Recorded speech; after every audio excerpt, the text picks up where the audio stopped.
नमस्कार सर्व विद्यार्थी मित्रांनो, पालकांनो आणि माझे शिक्षक बंधू भगिनी आणि आपल्या भारताचे तमाम नागरिकांनो.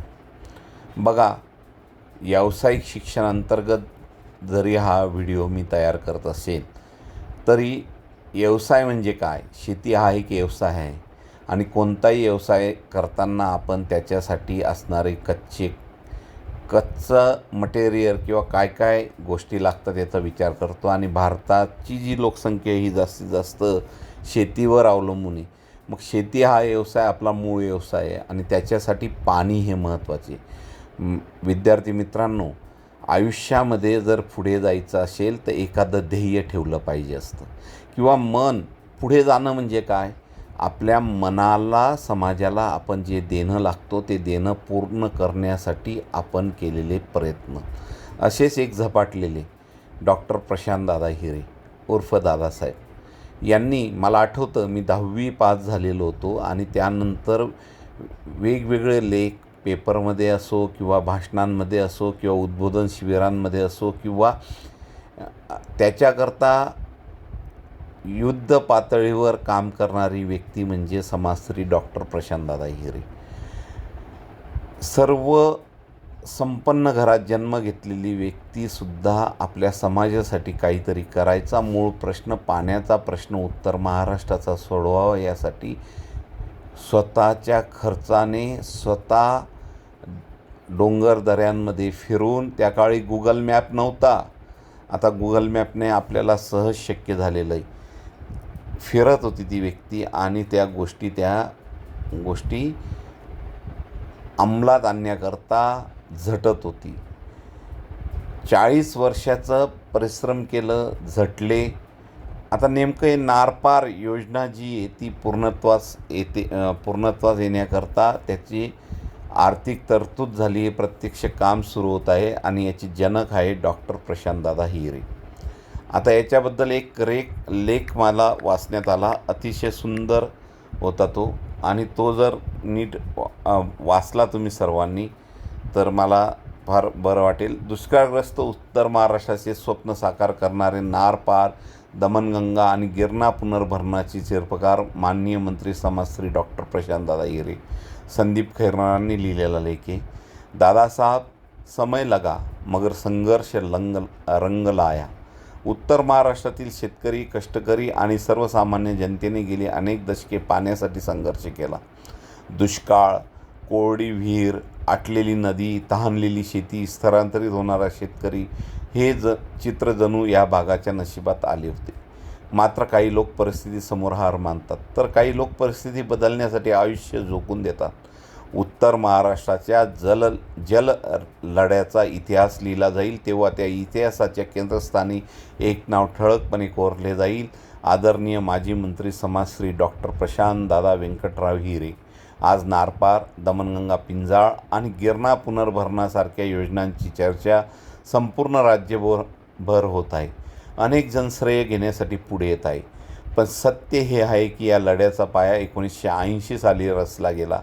त्या पायावर संघर्षाची इमारत उभी करणारे व्यक्तिमत्व म्हणजे डॉक्टर प्रशांतदादा हिरे.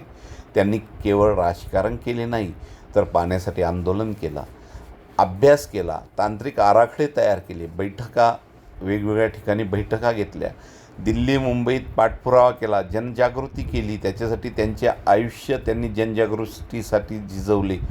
त्या काळात उत्तर महाराष्ट्रात पाण्याचा प्रश्न किती भीषण होता हे आजच्या पिढीला कल्पनाही करणे कठीण आहे. गावोगावी टँकर, शेतात करपलेली पिके, हजारो फूट खोल गेलेल्या विहिरी आणि आत्महत्येच्या उंबरठ्यावर उभा असलेला शेतकरी ही वस्तुस्थिती होती. अनेक सरकारे आली गेली, अनेक आश्वासने दिली गेली, पण प्रश्न तसाच राहिला. अशा काळात डॉक्टर प्रशांतदादा हिरे यांनी पश्चिम वाहिनी नद्यांचे पाणी वाया जाऊ न देता ते दुष्काळी भागात आणण्याचा दूरदृष्टीपूर्वक विचार मांडला. नारपार नदीजोड प्रकल्प हा केवळ अभियांत्रिकी प्रकल्प नाही तर तो उत्तर महाराष्ट्राच्या भवितव्याचा आराखडा आहे. महाराष्ट्रातील पश्चिमेकडे समुद्रात वाहून जाणारे प्रचंड पाणी योग्य नियोजनातून उत्तर महाराष्ट्रातील दुष्काळी पट्ट्यात वळवण्याची कल्पना त्या काळात अनेकांना अशक्य वाटत होती. पण डॉक्टर प्रशांतदादांनी अशक्य वाटणारी गोष्ट शक्य करण्यासाठी संघर्ष सुरू केला. त्यांनी तज्ज्ञ अभियंते, जलतज्ज्ञ, प्रशासन आणि शासन स्तरावर सतत बैठका घेतल्या. विविध अभ्यास अहवाल तयार केले. अनेक वेळा स्वतःच्या खर्चाने दिल्लीपर्यंत जाऊन केंद्र सरकारकडे पुरावा केला. महाराष्ट्र जलसंपदा विभाग, नियोजन आयोग, तांत्रिक समिती यांच्यासमोर सातत्याने या प्रकल्पांची बाजू मांडली. त्यावेळी काही लोकांनी त्यांची खिल्ली उडवली. काहींनी अशक्य म्हटले, तर काहींनी राजकीय विरोधासाठी अडथळे केले. पण संघर्ष करणारा माणूस अडथळ्यांनी थांबत नाही. डॉक्टर प्रशांतदादा हिरे यांनी नाशिक, धुळे, जळगाव, नंदुरबार, मराठवाड्यातील काही भागासाठी पाणी उपलब्ध व्हावे यासाठी सातत्याने प्रयत्न केला. गिरणा पुनर्भरण योजना, नारपार योजना, दमनगंगा पिंजार योजना या सर्व संकल्पनाच्या मुळा अशी त्यांनी दूरदृष्टी होती. आज ज्या योजना शासनाच्या फाईलमधून प्रत्यक्षात उतरत आहे त्यांची बीजे अनेक वर्षापूर्वी त्यांनी रोवली होती. जलसंपत्तीचे व्यवस्थापन हा केवळ राजकीय विषय नाही, तो सामाजिक न्यायाचा प्रश्न आहे. पश्चिम महाराष्ट्राला मुबलक पाणी आणि उत्तर महाराष्ट्राला दुष्काळ हे चित्र बदलण्यासाठी डॉक्टर प्रशांतदादा हिरे यांनी संघर्ष केला. त्यांनी अनेक सभांमध्ये स्पष्ट सांगितले होते की समुद्रात वाहून जाणारे पाणी म्हणजे आपल्या सह्याद्रीच्या वर ज्या नद्या उगम पावतात, ज्या पश्चिम वाहिनी आहेत, त्या थोड्याशा 50-60 किलोमीटर वाहून लगेच समुद्राला मिळून जातात. तर समुद्रात वाहून जाणारे पाणी जर योग्य पद्धतीने अडवले आणि वळवले तर उत्तर महाराष्ट्र कायमचा दुष्काळमुक्त होऊ शकतो. आज हवामान बदलामुळे पावसाचे स्वरूप बदलले आहे. अतिवृष्टी, दीर्घ कोरडा काळ ही परिस्थिती निर्माण झाली. अशावेळी नदीजोड प्रकल्पांचे महत्त्व वाढले आहे. राज्यात काही भागात पूरस्थिती असते तर काही भागात पाण्यासाठी हाहाकार असतो. अशा असमतोलावर उत्तर म्हणजे नदीजोड प्रकल्प. डॉक्टर प्रशांतदादांनी हे अनेक वर्षापूर्वी ओळखले होते. या प्रकल्पांमुळे केवळ शेतीला पाणी मिळणार नाही, तर ग्रामीण अर्थव्यवस्था बदलणार आहे. शेतकऱ्यांचे उत्पादन वाढणार आहे, उद्योगधंदे वाढणार आहेत, रोजगार निर्मिती होणार आहे, स्थलांतर कमी होणार आहे, ग्रामीण भागात आर्थिक क्रांती होईल. पाणी म्हणजे तहान भागवणारे नाही, तर विकासाचा पाया आहे. आज अनेक लोक सोशल मीडियावर फोटो टाकून भाषणे करून श्रेय घेण्याचा प्रयत्न करतात, पण जनतेला सत्य माहिती आहे.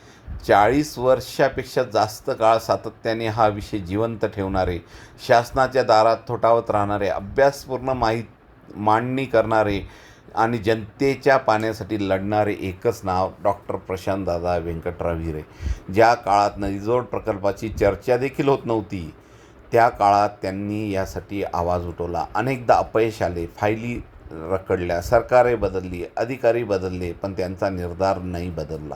हे केवळ राजकीय काम नव्हते, तर उत्तर महाराष्ट्राच्या भवितव्यासाठी केलेले जीवनकार्य होते. दुष्काळग्रस्त भागातील जनतेला पाण्याचा हक्क मिळवून देण्यासाठी त्यांनी हजारो किलोमीटरचा प्रवास केला.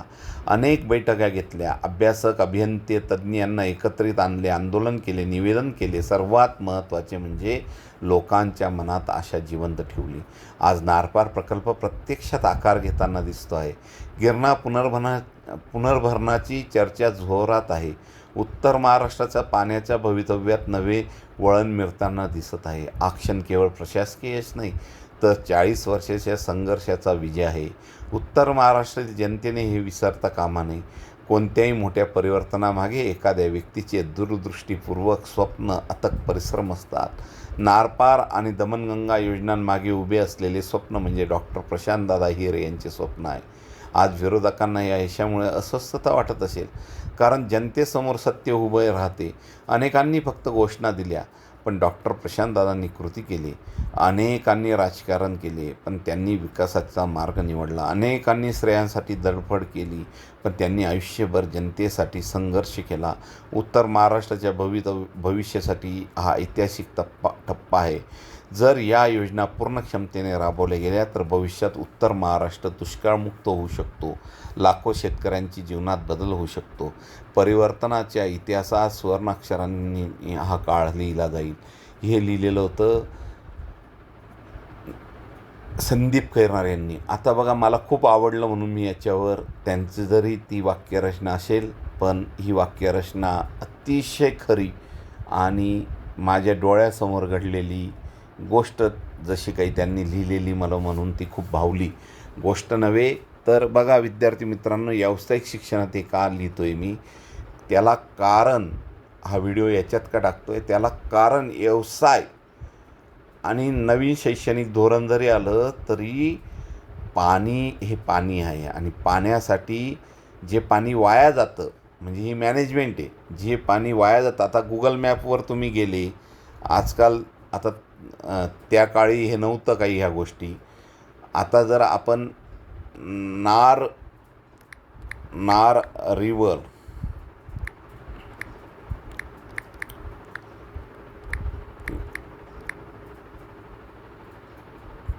पीडिया इन मराठी म्हटलं तर रेंज लोअर होऊन गेलं. नार रिव्हरचं स्पेलिंग चुकलं माझ्याकडून. RIVER. बघा किती सोपं झालं आहे आता. आणि त्याच्यात तुम्ही थोडी माहिती घेतली नार नदी, तर बघा आता तुम्हाला नार नदी लेक इथेसुद्धा अपूर्ण आहे. आणि त्या काळी त्यांनी म्हणजे विकिपीडियावर सुद्धा हा फक्त एवढं आहे, महाराष्ट्रातील ती नदी आहे एवढंच म्हटलेलं आहे. ती कोणाला पूर्ण करता आली तर त्याने पूर्ण करावी असं ते म्हणतो आहे. म्हणजे विकिपीडियावर सुद्धा ते दिलेलं नाही. आता आपण इथे म्हणणं नदीची व्याख्या देतो. तो नार नदीबद्दल सविस्तर माहिती वाचण्यासाठी तुम्ही या पेजला भेट द्या. या पेजला भेट दिली तर ती अपूर्ण दिसते. आता मी नार नदी विकिपीडिया नार रिवर इन इंग्लिश म्हणतो विकिपीडिया. तर याच्यात मात्र 1-2 पॅराग्राफ मी बघितले होते. द रिवर नार इज रिवर इन इंग्लंडची नदी आली ती. तर त्याच्यापेक्षा आपण पार नदी बघू. पार रिवर इन महाराष्ट्र विकिपीडिया. तो शोधतोय. प्रवरा रिवर आणलं त्याने. पहार रिवर तर लांब हे नाही आहे.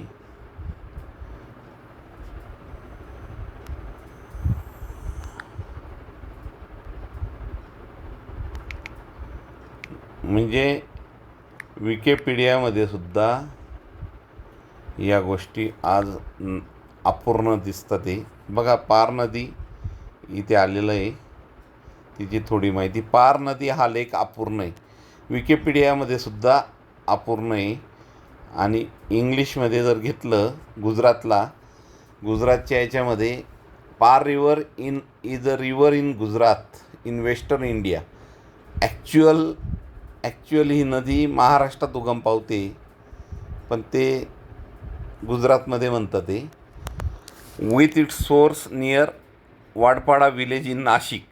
आता तो वरती म्हणतो Par is a river in Gujarat in western India with its source near Vadpada village in Nashik Maharashtra. Its drainage basin has maximum length of 51 kilometre. फक्त 51 किलोमीटर वाहते आणि समुद्राला मिळेल. Total catchment basin is 907 square kilometre. इथे आता गुजरात महाराष्ट्राचा काही संबंध नाही. इथे संबंध एवढाच आहे, ती फक्त 51 किलोमीटर वाहते आणि समुद्राला मिळून जाते. हा अभ्यास त्या काळी डॉक्टर प्रशांतदादा हिरे यांनी केला. तर त्याच्यामुळे त्यांनी जो केला त्याच्यात त्यांनी सांगितलं फक्त किती याच्यामध्ये या नदीचं बघा पात्र दिसतंय इथे. तर किती कमी किलोमीटर ती वाहते आणि समुद्राला मिळून जाते. आणि त्याच्याने काय होऊन जातं, पाणी सर्व समुद्रात जातं चांगलं पाणी.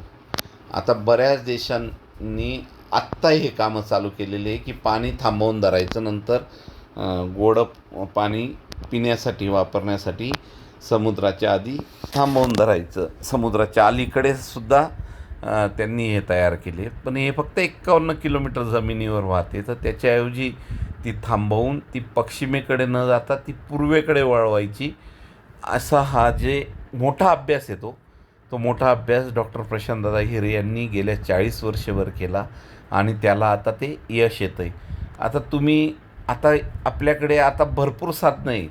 तेव्हा त्यांनी स्वतः जाऊन वेगवेगळ्या ठिकाणी स्वतः भेटी देऊन त्याचा अभ्यास केला, उगमस्थानी गेले, त्याचा अभ्यास केला आणि मग त्या अभ्यासावर आधारित त्यांनी मॅप वगैरे तयार करून आणि ते पाणी पश्चिम भागात कसं वळवता येईल आणि त्याचे फायदे किती, त्या पाण्याचं मोजमापसुद्धा त्यांनी केलेलं आहे. जलतज्ज्ञांच्या वेगवेगळ्या मीटिंग त्या काळी मसगा महाविद्यालयातल्या विद्यार्थी मित्रांनो, हे तुम्हाला सांगण्यामागे कारण की युवकांनो, ज्या गोष्टी ह्या आपल्या समाजासाठी, आपल्या पुढच्या पिढ्यांसाठी उपयोगी आहेत त्या गोष्टी करायच्या असतात आणि त्याच्याकरता अभ्यास हा कंटिन्यू पाहिजे. जी गोष्ट ही डॉक्टर प्रशांतदादा हिरे यांच्यापासून आपल्याला शिकायला मिळेल की जी गोष्ट करायची आहे तिचा हट्ट, तिचा अभ्यास, तिच्या मुळाशी जाणं हे त्यांच्यापासून आपल्याला शिकायचं आहे.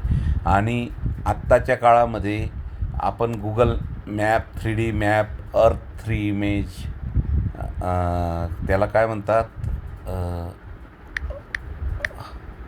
गुगल अर्थ म्हणतो आपण. तर तुम्ही गुगल अर्थवर जरी गेले आणि त्या गुगल अर्थवर जर तुम्ही पार नदी टाकलं, पार रिवर टाकलं, तर बघा तिचे वेगवेगळे तुम्हाला फोटो पण दिसतील. Par river is a river in Gujarat म्हणतो तो, in western India with its source near Vadpada village in Nashik Maharashtra. Is drainage basin is maximum length of 51 kilometre. The total catchment area, तेच लिहिलेलं आहे परत विकिपीडियाचा उपयोग करून त्याने. आणि तिथेसुद्धा अपूर्णता आहे माहिती. त्याचं म्हणणं विकिपीडियावर गेले तर कोणाला लिहायचं असेल तर अजून तिथे माहिती तुम्ही लिहू शकता आणि ती माहिती तुम्ही पूर्ण करू शकता असं तो म्हणतो आहे. नार नदीचं तर काहीच नाही. आणि मग आपण जर ह्या रिव्हरचा 3D मॅप घेतला,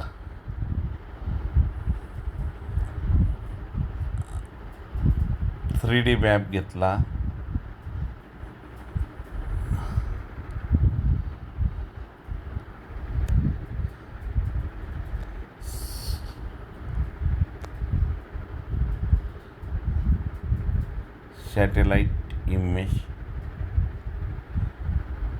तर सुरगाण्याजवळचं हे दिसतं आहे त्याचं नारपार रिव्हर.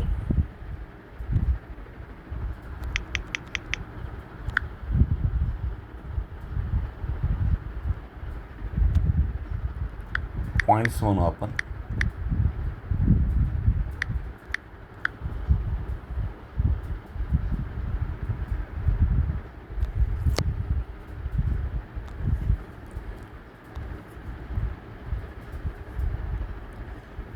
राक्षस भवन म्हणून गाव आहे. त्या राक्षस भवनपासून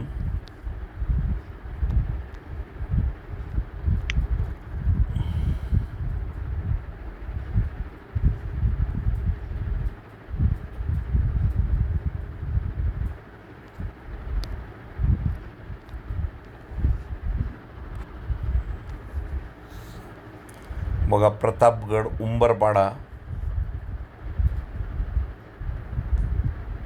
तुम्हाला ही गावं दिसतील. ही गुजरातची बाँड्री.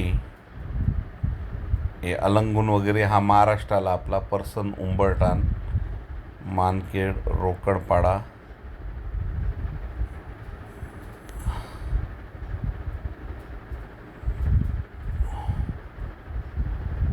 हे नाशिक, दिंडोरी. थोडा याच्यावर सुद्धा अभ्यास करायला आपल्याला जीवावर जातात. तर त्या काळी प्रत्यक्ष प्रशांतदादा हिरे यांनी भेटी दिल्या आणि भेटी देऊन ते नदी कुठे उगम पावते, 56 किलोमीटर कशा वाहून त्या अरबी समुद्राला मिळतात आणि त्या पद्धतीने त्यांनी अभ्यास केला आणि अभ्यासाच्या आधारे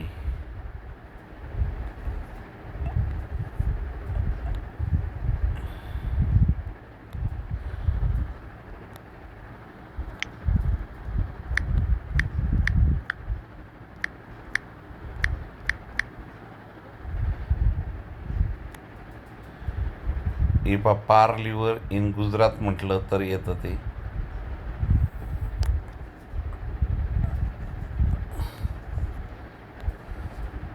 ही बाई पार रिवर दिसते तुम्हाला, ही अशी पार रिवर ही इकडून आली. इथे दोघांचं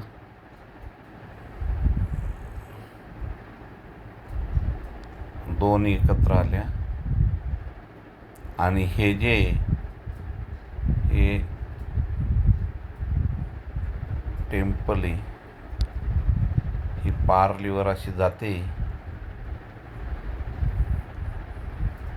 हनुमानजी टेम्पल.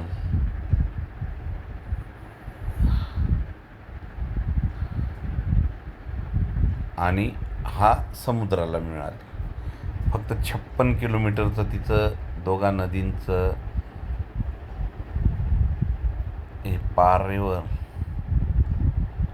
आणि मग हे पाणी एवढं इकडे जातं आणि समुद्राला मिळून जातं. त्याच्याऐवजी जर चिंचपाडा इकडे ही पार रिवर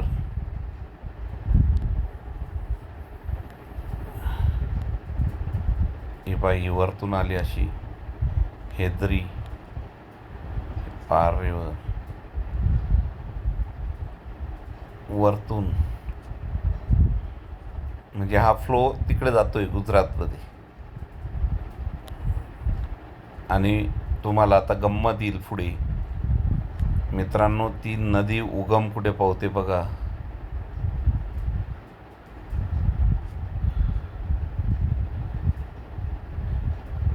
चिखलपाडा गुजरात, म्हणजे आता आपण बाँड्रीला येतोय.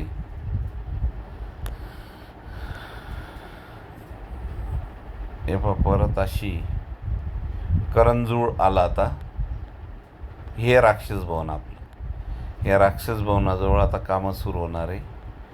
आणि वळण बंधारे बांधून हे पाणी पश्चिमेकडे हे अवालपाडा, अंधारपर्सन, पार रिवर, चिराई घाट व्ह्यू पॉईंट, गणेशनगर बघा. हा पूर्ण पार रिव्हरचा बेसिन दिसतंय. आणि जवळपास या प्रताप ही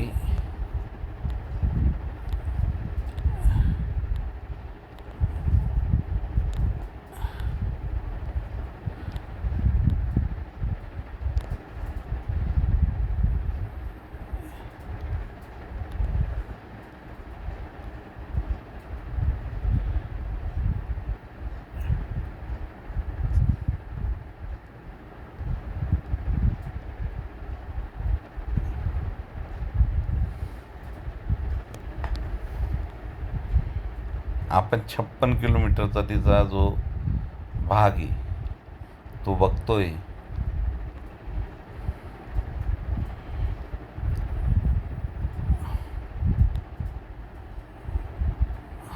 आणि हे सुरगाणा येतं वाटतं, मला असं वाटतंय सुरगाणा बरोबर.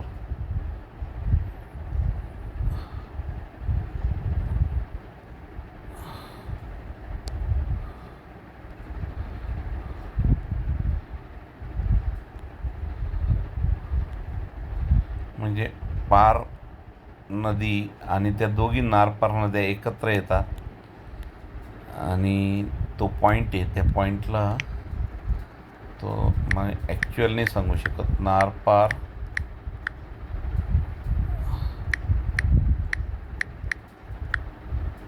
मीठ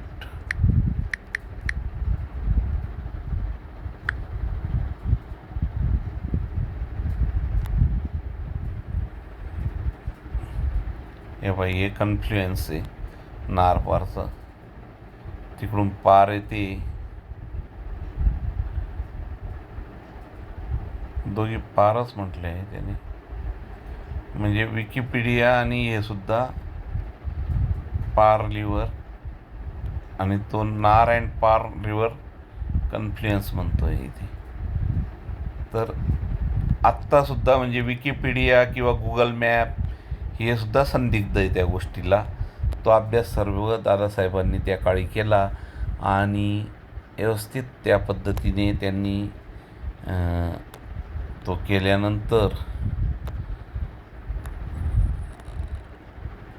केल्यानंतर ते पॉईंट्स सर्व अभ्यासले आणि एक झपाटले, त्या गोष्टींसाठी झपाटले ते. ही नदी आता क्लिअर दिसते निळी, आणि इकडून पार नदी या निळ्या याच्यामध्ये आंबे, आणि ही इकडे ही नार नदीचा उगमस्थान आहे इथे, आणि हा भेगू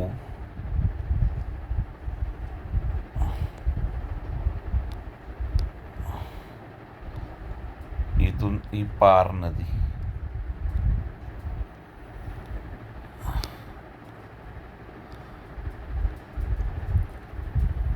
ही नार नदीचं उगमस्थान आहे आणि पार नदीचं हस्ते, मानकखेड, रोकडपाडा.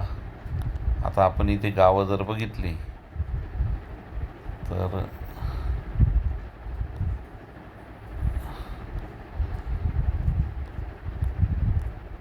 असा तुम्ही पण प्रत्येक गोष्टीचं आपण समाजाकरता, जीवन हे लहान आहे, आपण म्हणतो जीवन खूप लहान आहे. अलंगून प्रतापगड याच्या आसपासून ती नदी पुढेपर्यंत आलेली. नारपार रिवर सुरगाण्याला त्याचं हे.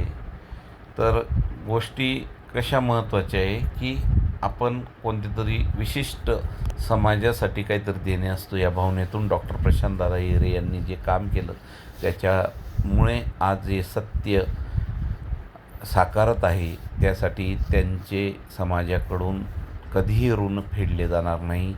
दादांची इच्छा पूर्ण होत आहे, याबद्दल खूप खूप सर्वांना शुभेच्छा. थँक्यू. आणि दादा याच पद्धतीने समाजाच्या भल्यासाठी, राजकारण कमी पण समाजकारण हे त्यांच्या डेफिनेशनप्रमाणे 99% समाजकारण ते करत राहतील, यात कोणतीही शंका नाही. दादांना त्यांच्या तब्येतीसाठी सर्वांकडून खूप खूप त्र्यंबक राजाच्या कृपेने खूप खूप शुभेच्छा देतो की चांगली तब्येत राहावी, पुढील आयुष्य सुखाचं समाधानाचं जावो. थँक्यू.